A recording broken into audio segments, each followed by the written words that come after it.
आदाब, महाराष्ट्र न्यूज में आपका इस्तकबाल है। मैं हूं आपके साथ सैयद अनवारुल्लाह गौरी। बढ़ते हैं खबरों की तफसील की जानिब, लेकिन उससे पहले एक नजर हेडलाइंस पर। वज़ीर आज़म नरेंद्र मोदी ने बेंगलुरु में 3 वंदे भारत एक्सप्रेस ट्रेन को दिखाई हरी झंडी। नागपुर पुणे ट्रेन भी शामिल।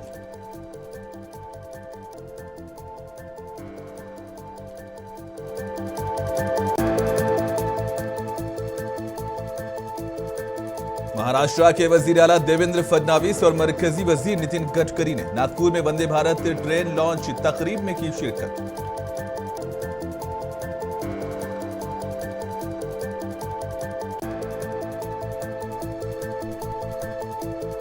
इंतखाबात जीतने का यकीन दिलाने से मुतालिक शरद पवार के बयान पर फडणवीस का सख्त रद्द-ए-अमल। पूछा, इलेक्शन कमीशन या पुलिस में क्यों नहीं कराई शिकायत।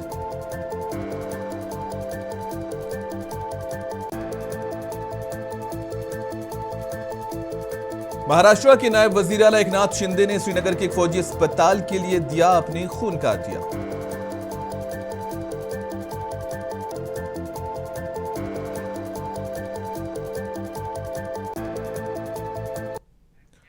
वजीर आजम नरेंद्र मोदी ने इतवार को बेंगलुरु से 3 मजीद वंदे भारत एक्सप्रेस ट्रेन को हरी झंडी दिखाई। पीएम ने बेंगलुरु बेलगावी ट्रेन को खुद हरी झंडी दिखाई, जबकि श्री माता वैष्णो देवी, कटरा, अमृतसर और नागपुर के अजनी से पुणे के लिए जाने वाली वंदे भारत खिदमात की शुरुआत वीडियो कॉन्फ्रेंसिंग के जरिए की। इस मौके पर वजीर आजम के साथ कर्नाटक के गवर्नर थावर चंद गहलोत, वजीर आला सिद्धारामैया, मरकजी वजीर रेल अश्विनी वैष्णव समेत कई दीगर शख्सियात मौजूद थी। 3 वंदे भारत खिदमात के बारे में बात करते हुए रेलवे अफसरान ने कहा कि ये नई वंदे भारत ट्रेनें लोगों के दरमियान राबते को और भी ज्यादा मजबूत करेंगी और मुसाफिरों को आलमी सतह के सफर का एहसास होगा।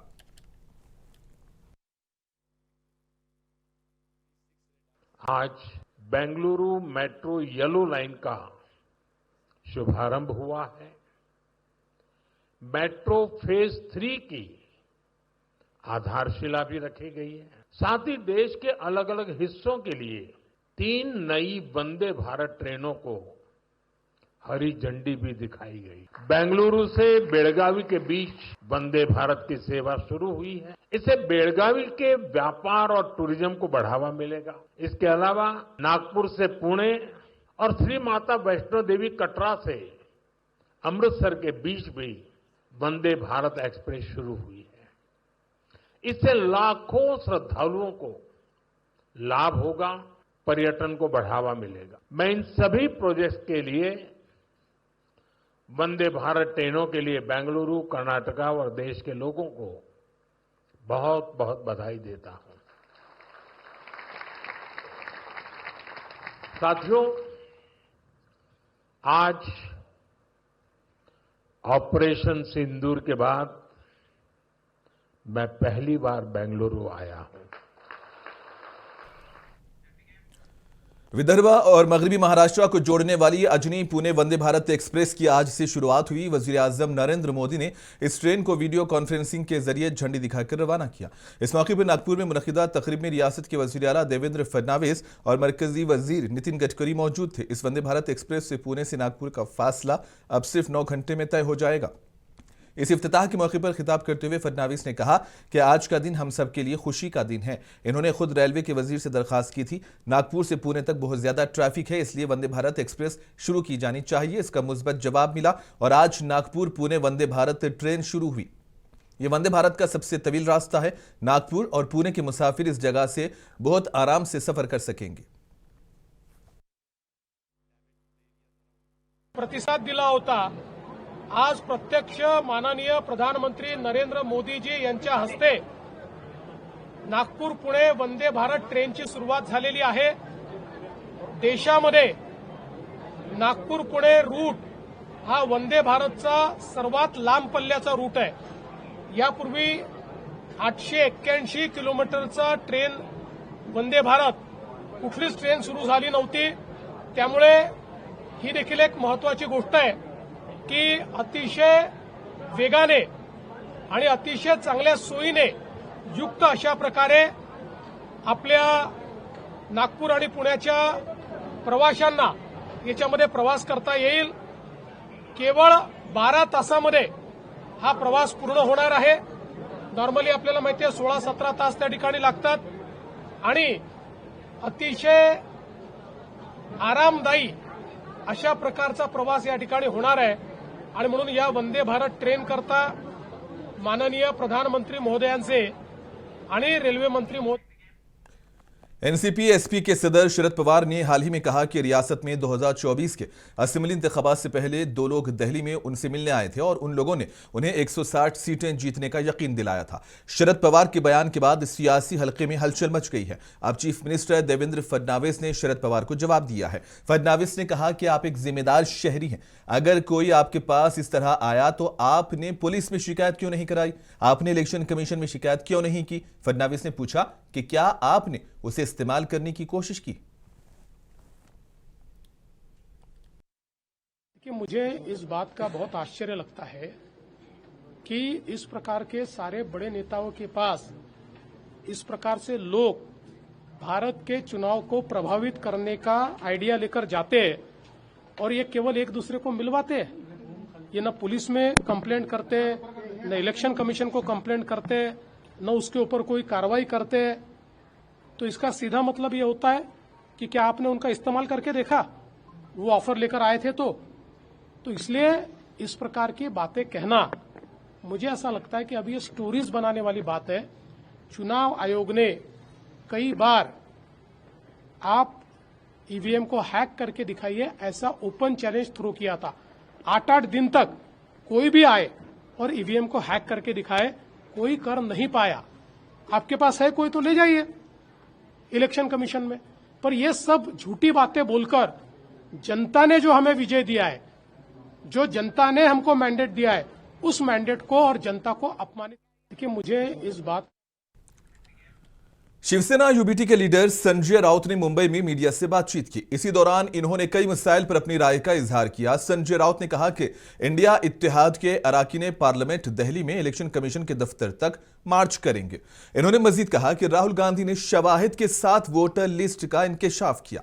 संजय राउत ने इल्जाम लगाया कि इलेक्शन कमीशन अगर कुछ नहीं कर रहा तो इसका साफ मतलब है कि इसने बहुत पैसा मुंह में डाल रखा है. और इस मौके पर संजय राउत ने शरद पवार के हालिया बयान पर कहा कि हमें इस बात में सच्चाई लगती है. कल दिल्ली में निर्वाचन सदन पर चुनाव आयोग के खिलाफ इंडिया ब्लॉक गठबंधन के सभी सदस्य, सभी मेंबर ऑफ पार्लियामेंट एक मार्च निकालेंगे. राहुल गांधी ने चुनाव आयोग की कार्यप्रणाली की पूरी तरह से पोलखोल की.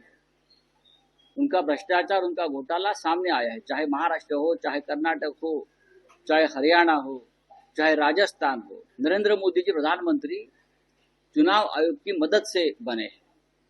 मुझे तो लगता है मोदी जी वाराणसी में भी चुनाव हार गए. आपने देखा होगा क्या हुआ था. तो इतने हमने एविडेंस देने के बावजूद चुनाव आयोग हमसे ही सवाल पूछ रही है और हमसे एफिडेविट मांग रही है राहुल जी से. तो ये सबसे बड़ा लोकतंत्र के लिए चिंता की बात है. तो ये तय किया है कि कल सुबह 11 बजे के बाद हम निर्वाचन सदन पर चुनाव आयोग के खिलाफ एक मार्च निकालेंगे और उनको सवाल पूछने की कोशिश करेंगे.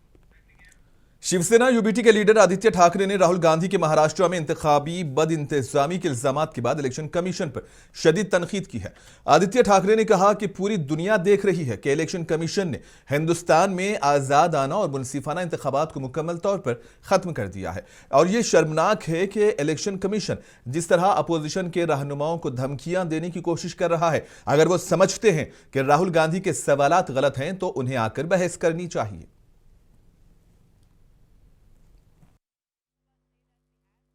महाराष्ट्र के नायब वजीर आला एकनाथ शिंदे ने राहुल गांधी को उनके वोट चोरी के इल्जामात पर निशाना बनाते हुए कहा कि अगर उनके पास सबूत हैं तो उन्हें अदालत या इलेक्शन कमीशन से रुजू करना चाहिए. शिंदे ने कहा कि इस तरह के बेबुनियाद दावे करके राहुल गांधी ने महाराष्ट्र के लोगों की तौहीन की है.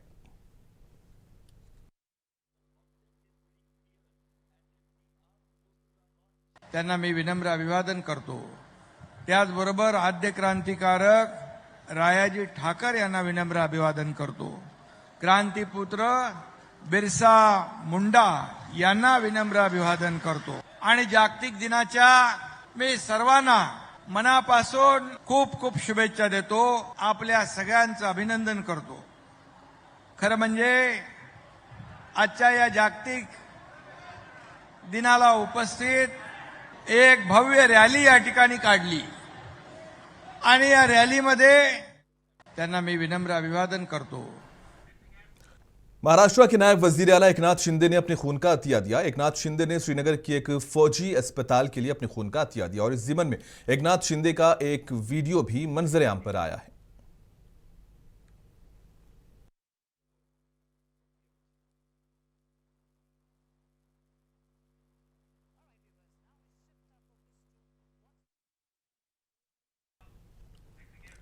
अमेरिका ने हिंदुस्तान पर 25% इजाफी टैरिफ आयद किया. ट्रंप के इस फैसले के बाद हिंदुस्तान और अमेरिका के दरमियान तिजारती ताल्लुकात में कशीदगी पैदा हो गई है और इसी दरमियान टैरिफ मामले पर मरकजी वजीर नितिन गडकरी ने अपनी बात रखी है. इन्होंने कहा कि अमेरिका ऐसा इसलिए कर पा रहा है क्योंकि उसके पास इक्तिसादी ताकत और टेक्नोलॉजी है. गडकरी ने जोर देकर कहा कि हिंदुस्तान को आमदनी बढ़ाने और दरामद कम करनी होगी, तभी हम खुद कफील बनकर दुनिया की रहनुमाई कर सकेंगे.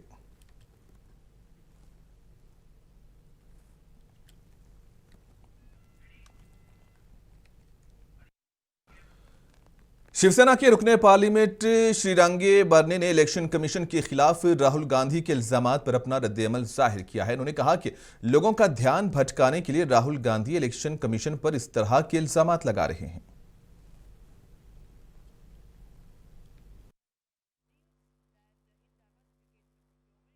राहुल जी हर दिन रोज नया नया फंडा यूज करते हैं. देखिए, कर्नाटक राज्य में कांग्रेस की सरकार थी, तब तक ये मुद्दा नहीं लाया. जिस जगह जिस राज्य में उनकी सरकारें आई, तब कुछ इस बात में बात नहीं कही. लोगों का ध्यान हटाने के लिए और गुमराह करने के लिए राहुल जी ये बात करते हैं. इस बात में कोई अर्थ नहीं. और साहब बड़े अनुभवी नेता है. मुझे लगता है कभी कभी जो साथ में रहते हैं, संगत रहती है, उसी बोले जाते हैं. पवार साहब के बारे में मैं कुछ ज़्यादा नहीं कहूँगा. बड़े नेता है, वो अनुभवी है, लेकिन जो प्रक्रिया है वो प्रक्रिया में केंद्र सरकार का निवडणूक आयोग निश्चित रूप से इसके बारे में जवाब देगा. मैं पहले बोला कि पवार साहब बड़े नेता है, अनुभव उनका ज़्यादा है. हमारी उम्र नहीं, इतना उनका राजनीति में अनुभव है, तो बड़े नेता के बारे में मैं नहीं कहूँगा ज़्यादा. लेकिन मैं इतना ही कहना चाहता हूँ कि जिस तरह निवडणूक आयोग पर बोल रहे, चुनाव होके काफ़ी दिन हो गए, काफ़ी महीने हो गए. लोकसभा का चुनाव, राज्यसभा का चुनाव, तो ये काफ़ी दिन हो गए. काफ़ी दिनों के बाद अगर ये भाषा करते तो इसमें कुछ तो गड़बड़ लगती है. राहुल जी हर दिन. जलगांव जिले के भूसावल शहर में रक्षाबंधन त्यौहार के मौके पर फिरके वाराना हम आहंगी की मिसाल देखने को मिली, जिसमें एक हिंदू खातून सुमन वरादे ने एक मुसलमान शख्स को राखी बांधी. इन्होंने हिंदू मुस्लिम एकता फाउंडेशन के सदर और साबिक municipal corporation member Sabir Shaikh को राखी बांधी है और हिंदू मुस्लिम तफरीक को एक तरफ रखकर इन्होंने अपनी पूरी सोसाइटी को आपसी इत्तेहाद का पैगाम दिया है.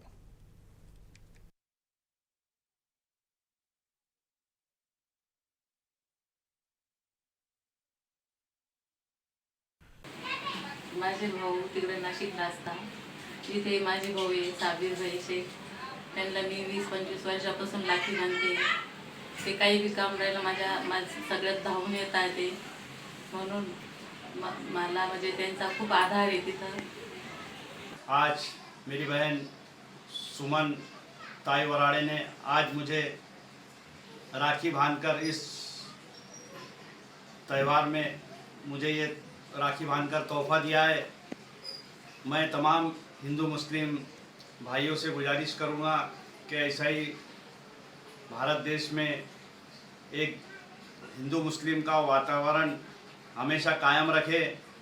और मैं तमाम अपने हिंदू भाइयों से भी गुजारिश करूँगा, मुसलमान भाइयों से भी गुजारिश करूँगा कि इस देश में एकता की आज बहुत ज़रूरत है और इसी तरह के हम एकता के आगे भी ऐसे प्रोग्राम लेते रहे और हमारे हिंदुस्तान को हम एक अच्छा माहौल दें, ऐसी मैं आप लोगों से गुजारिश करता हूँ।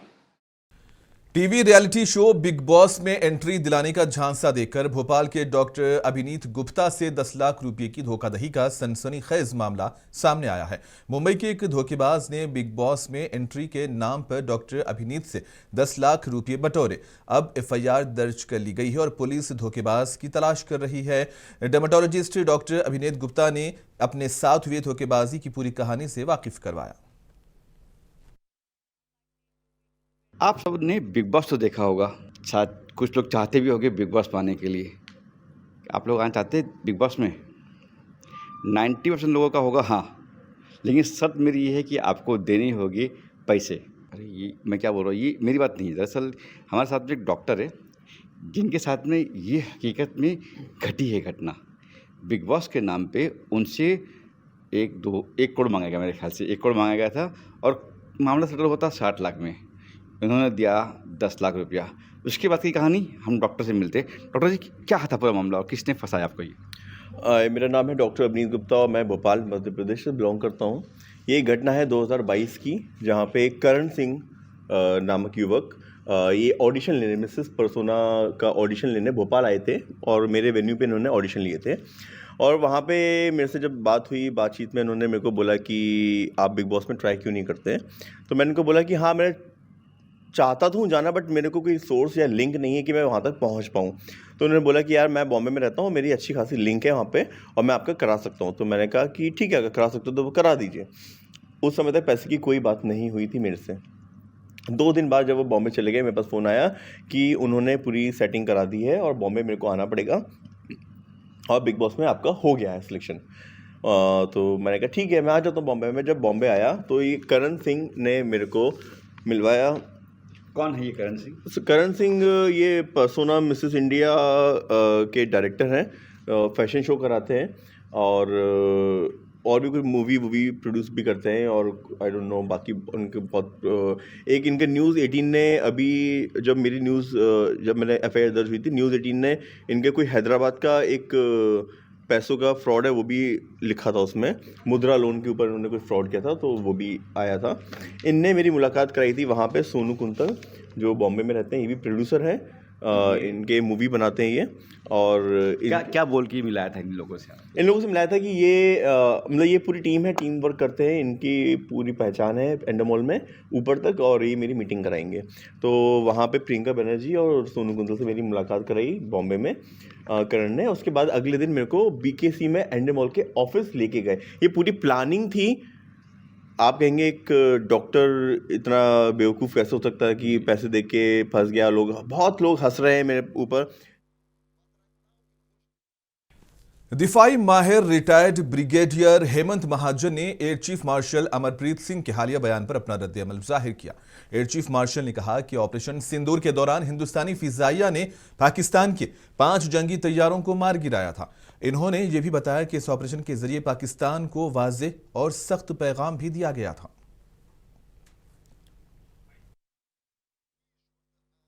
Army chief has made a statement that they were given full operational freedom to carry out any operational activity which they wanted to, which is required by the army. It's always true because armed forces are not controlled by any political leadership as far as the war is concerned.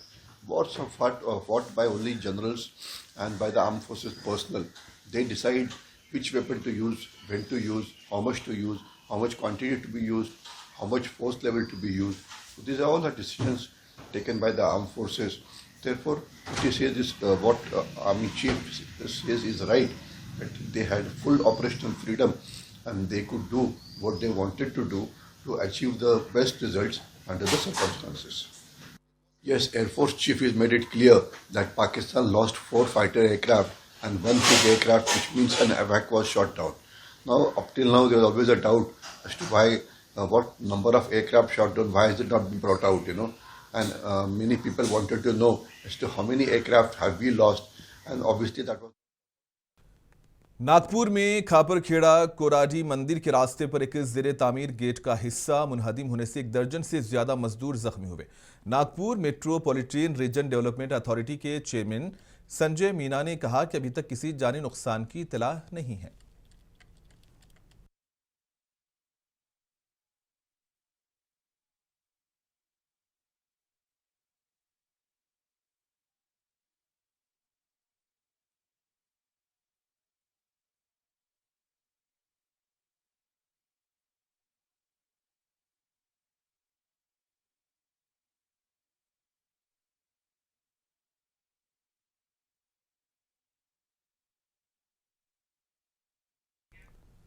और इसी के साथ ही खबरों का सिलसिला जो यहीं पर इख्तिताम पजीर होता है। दीजिए इजाजत, आदाब।